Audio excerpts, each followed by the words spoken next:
ये कौन सा दर्पण बनाए हैं हम? अवतल दर्पण को कौन सा इंग्लिश में इसको कनकेव मिरर कहा जाता है? कौन सा मिरर? कनकेव मिरर बोलते हैं, ठीक है ना।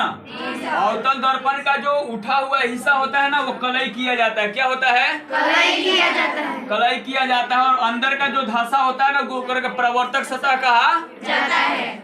इस यहाँ पे जो ये भाग है, ये ध्रुव बोलते हैं। इसको पी से सूचित करते हैं। ध्रुव को किससे सूचित करते हैं? पी से। और ये जो दर्पण है किसका हिस्सा होता है? गोलीय दर्पण का हिस्सा होता है। तो यहाँ पे देखो सीध ये है, यानी कि सेंटर, यानी वक्रता केंद्र कहते हैं। क्या कहते हैं? वक्रता केंद्र कहते हैं। और यहाँ पे इसको फोकस बिंदु है। ये कौन सा है? फोकस बिंदु।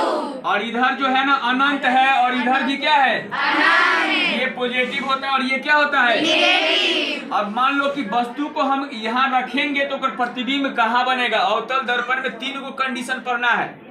स्थिति के बारे में, आकार के बारे में और प्रकृति के बारे में। मान लो कि अगर वस्तु हम रखेंगे इसको, ये इस प्रकार से जो हम आकार बनाए हैं ना, ये किसको सूचित कर रहा है? और इस प्रकार से जो आकार है ये, अगर वस्तु अनंत पर है, ये किसको बता रहा है? कहाँ है वस्तु? कहाँ है? अनंत पर है। ये कहाँ है? अनंत एवं वक्रता केंद्र के बीच रखे है ना जी। ये वस्तु कहाँ है? वक्रता। ये वस्तु कहाँ है? वक्रता केंद्र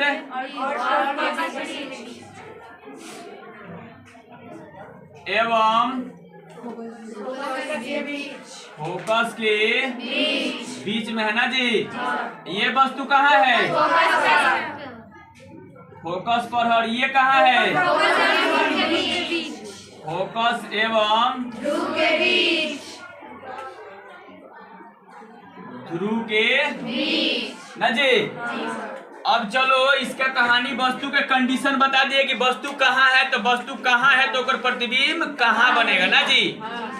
तो वस्तु इन अनंत पर है। कहाँ है? अनंत पर। तो अब कल एगो ट्रिक बताए थे ना हम तुम सबके कि किन 2 अंकों का योग 6, जिन 2 अंकों का योग 6, तो एक अगर वस्तु जाना, एक अंक अगर पहला अंक पर अगर वस्तु है तो प्रतिबिंब कहाँ बनेगा? 5 पर। कैसे कि 1 में 5 जोड़ेंगे तब ना 6 आएगा। हो 6 किसी रूल पर काम नहीं करता है। तो अब ये रूल अब हमेशा माइंड में याद रख लो कि अगर वस्तु 1 पर है तो प्रतिबिंब कहाँ बनेगा? अगर वस्तु 2 पर है तो प्रतिबिंब कहाँ बनेगा? अगर वस्तु 3 पर है तो प्रतिबिंब कहाँ बनेगा? 3 पर बनेगा का। अगर ये ट्रिक याद तो समझिए कि काम ओके। तो वस्तु कहाँ है? प्रतिबिंब कहाँ बना? 1 में 5 जोड़ेंगे तब ना बनेगा हो 6। वस्तु कहाँ है?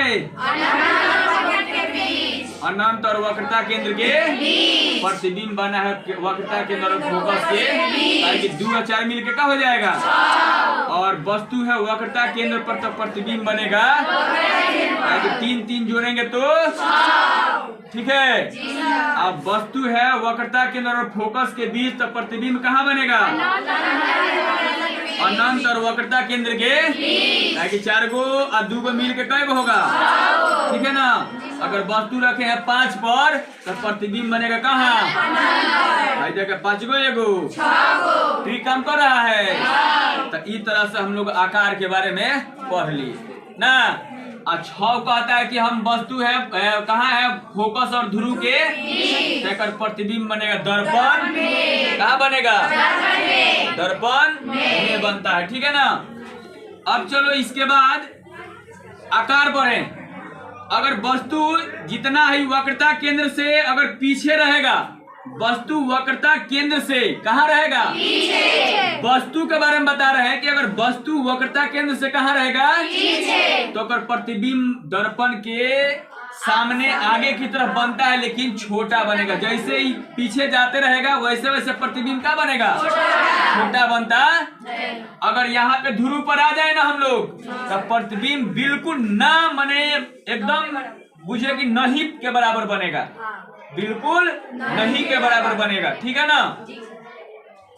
तो इस प्रकार से यहाँ पे इधर जो वस्तु जाएगा, इधर में जो वस्तु जाएगा तो ओकर प्रतिबिंब इधर बनेगा, लेकिन कैसा बनेगा, छोटा प्रतिबिंब बनेगा। जब वक्रता केंद्र से वस्तु दर्पण के तरफ जाएगा तो ओकर प्रतिबिंब कैसा बनता है, कैसा बनता है, वक्रता केंद्र से आगे यानी कि दर्पण की तरफ वस्तु को ले जाइएगा तो प्रतिबिंब बनेगा। वक्रता केंद्र से इधर इस साइड में अनंत की तरफ जाएगा तो लेकिन इधर प्रतिबिंब क्या हो जाता है, बढ़ते चला जाएगा। क्या हो जाएगा, किस दर्पण में, अवतल दर्पण में।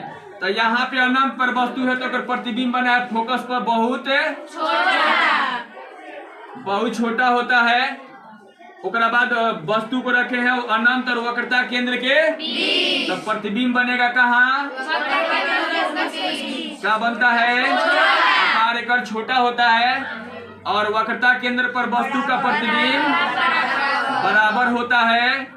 और वस्तु को अगर रखेंगे वक्रता केंद्र और फोकस के बीच तो प्रतिबिंब बनता है,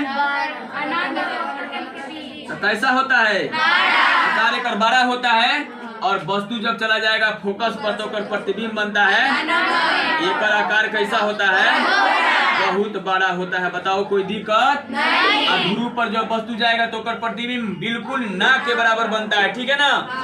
अब आता है प्रकृति के बारे में। क्या होता है प्रतिबिंब, अगर ये कौन सा अक्ष है, मुख्य अक्ष के ऊपर प्रतिबिंब बनेगा तो कैसा होगा, और आभासी प्रतिबिंब हमेशा कैसा होता है, हमेशा कैसा होता है। और मुख्य अक्ष के नीचे अगर प्रतिबिंब बनेगा तो वास्तविक प्रतिबिंब बनता है, और वास्तविक हमेशा कैसा होता है, उल्टा होता है। बताओ इसमें कोई दिक्कत, कोई दिक्कत नहीं ना है। अब चलो अपने दैनिक जीवन में इसमें हम लोग पढ़ेंगे कि अवतल दर्पण का उपयोग तो हम लोग पढ़ लिए, ओकर प्रकृति जान गए, स्थिति जान गए और ओकर आकार जान गए, लेकिन दैनिक जीवन में इसका उपयोग होता कहाँ है अवतल दर्पण का। तो सबसे पहला उपयोग होता है हजामती दर्पण। हजामती यानी कि दाढ़ी बनाने में, बाल हम लोग जाते हैं ना सैलून में, हो तब पुरुष लोग होता है तो अपना दाढ़ी बाल और सब कटवाता है, और महिलाएं जो होती है अपना फेस वॉश कराती है ना। खुश रहिए।